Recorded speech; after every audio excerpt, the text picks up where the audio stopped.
Muhibi, Ya. kalian kalau lewat lorong malam-malam tuh pasti mikir kemana-mana kan? Kayak ada yang ngikutin dari belakang. Pokoknya otomatis jalannya tuh jadi lebih cepat gitulah. Iya.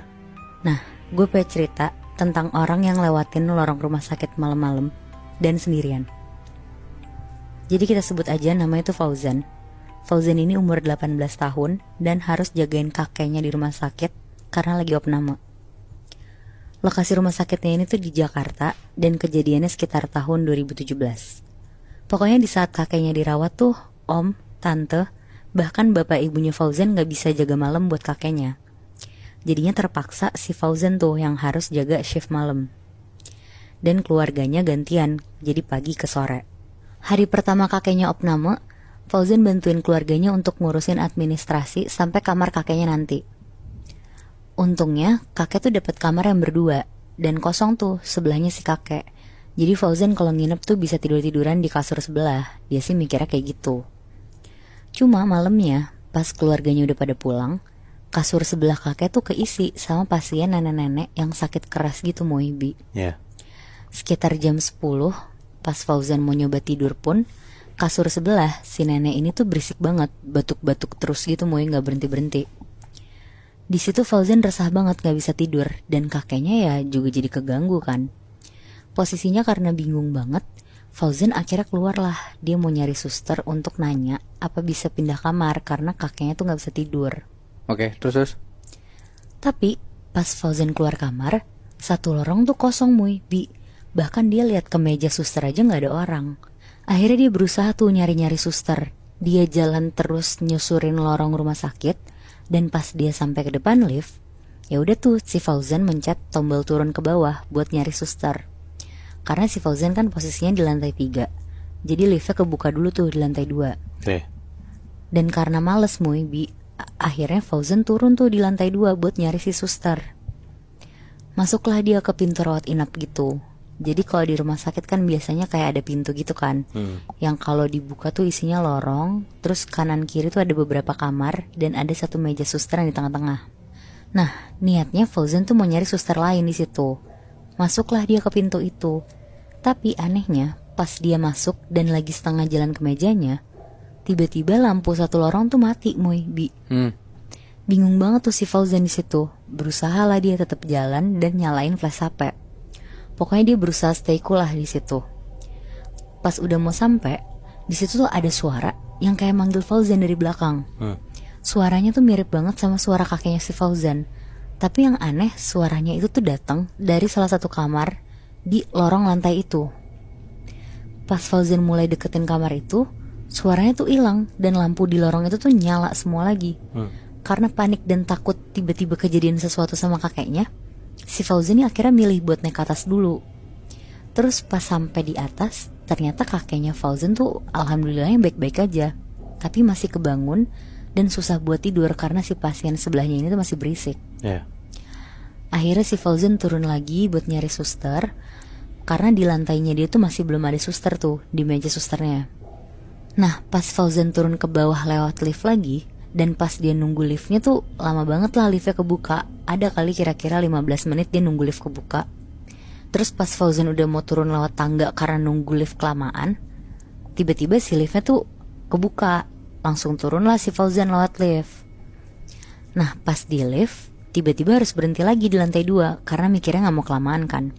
Fauzan turun lagi di lantai 2. Di situ suasananya tuh agak beda sama pas dia di lantai itu sebelumnya. Terus si Fauzan tuh tiba-tiba kayak nyium bau amis nyengat gitu dari beberapa kamar yang dia lewatin di lorong. Dan kondisinya tuh emang bener-bener kosong. Tapi karena udah terlanjur jalan, akhirnya si Fauzan tetap lanjut lah jalan. Terus pas sampai di meja suster tuh ternyata ada susternya di situ. Dan gak cuma satu, tapi ada beberapa suster juga yang jaga. Si Fauzan tuh mikir mungkin suster yang harusnya ada di lantai dia turun ke lantai bawah karena gabut. Akhirnya Fauzan bilang lah tentang si kakeknya ini yang mau pindah kamar karena keganggu sama pasien sebelahnya. Tapi suster di situ tuh bukannya nanggepin, malah diem dan nunduk ke bawah gitu, kayak lagi ngerjain sesuatu Bi. Fauzan yang kesel karena gak dihirauin, akhirnya dia coba ngomong lagi lah ke susternya. Tapi si suster ini tuh masih diem doang dan sama gak ngejawab sama sekali. Ya. Fauzan akhirnya nyoba ngomong ke suster yang satu lagi nih. Suster yang ini tuh langsung jawab ke Fauzan, "Mari Pak, saya bantu." Di situ Fauzan akhirnya tenang tuh. Suster ini langsung ngajak Fauzan ke kamar kakeknya buat dibantu pindahin ke kamar yang lain. Kebetulan di malam itu tuh rumah sakit juga masih sepi dan banyak kamar kosong, jadi gampang lah buat mindahin si kakeknya Fauzan ini. Ya. Fauzan akhirnya jalan nih sama suster buat ke kamar kakeknya. Pas jalan di lorong buat naik ke lift, Fauzan tuh sempat berhenti karena tiba-tiba dia tuh nyium bau amis lagi dari salah satu kamar. Si suster tuh tetap jalan aja santai kayak nggak ngerasain sesuatu. Pas si suster ini ngelewatin Fauzan, si Fauzan ini ngeliat Bi, kalau ternyata punggungnya si suster ini tuh bolong Wah anjir. Anjir. dan kakinya tuh kayak nggak napak gitu. Fauzan yang kaget banget tuh nggak bisa ngapa-ngapain, akhirnya langsung lari lah di situ dia. Dan sepanjang dia lari di lorong, dia tuh benar-benar kaget banget karena ngelihat di setiap kamar tuh ada sosok yang beda-beda di masing-masing kamar. Mulai dari kuntilanak, pocong, ada yang beberapa bagian tubuhnya hilang, sampai ada juga muka yang hancur nggak karuan. Bener-bener semua sosok setan yang pernah kalian denger tuh hampir semua tuh ada di situ. Aduh anjir. Fauzan di situ lari kenceng banget dan pas Fauzan lari, tiba-tiba lampu tuh mati semua lagi kayak sebelumnya. Fauzan nyoba buat nyalain flash HP lagi, tapi di situ HP dia tuh mati. Akhirnya Fauzan berhenti dan cuma bisa menjemin mata sambil baca-baca doa lah sekenceng-kencengnya. Ya. Nah setelah dia meremin mata dan doa cukup lama, di situ Fauzan tuh tiba-tiba dipanggil sama satu suster di belakang dia. Fauzan yang masih ketakutan tuh nyoba buat mastiin lagi suster yang kali ini tuh beneran manusia atau bukan. Fauzan tuh sampai nanya banyak pertanyaan banget lah ke si suster ini. Suster ini tuh ngelihat si Fauzan kebingungan banget, sampai akhirnya dia tuh nanya kenapa si Fauzan bisa ada di lantai 2. Nah Fauzan yang masih shock gak bisa banyak ngomong lah dan cuma minta diantar ke meja suster. Di saat itu tuh yang Fauzan pikirin ya cuma biar kakeknya tuh bisa pindah kamar kan. Akhirnya si Fauzan nanya lah ke suster itu, kenapa bisa lampunya tuh mati. Nah si suster ini jawab, jadi yang padam tuh bukan cuma lampu doang, tapi juga listrik di rumah sakit. Makanya si suster tuh ngarahin Fauzan buat turun ke bawah tuh lewat tangga darurat. Akhirnya pas sampai di bawah, si suster tuh bilang dia tuh mau lanjut lagi ke lantai atas, jadi gak bisa nemenin Fauzan ke meja suster lantai bawah. Nah akhirnya sampai juga nih si Fauzan di lantai bawah. Pas dia buka pintu darurat buat masuk ke lantai dasarnya itu, si Fauzan ini bener-bener ngerasain kalau auranya tuh beda banget. Karena di lantai bawah tuh bener-bener rame dan suasananya tuh kayak selayaknya rumah sakit aja. Ya.